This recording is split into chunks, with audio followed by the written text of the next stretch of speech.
aqui é o seguinte, é tirar a quina sem abrir greta na caixa. Será que é possível? Vamos ver.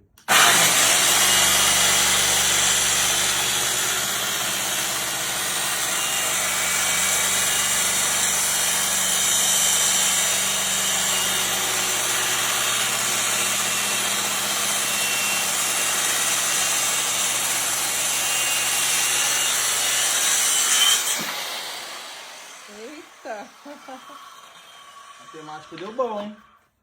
Aí sim, hein? Olha aí. Ainda passar numa lixadeira, né, pra ficar certinho. Olha só, a gente cola a madeira normal, né? Cheguei a colocar uns parafusos aqui pra esperar a madeira colar bem. Tirei os parafusos fora e a gente vem e corta.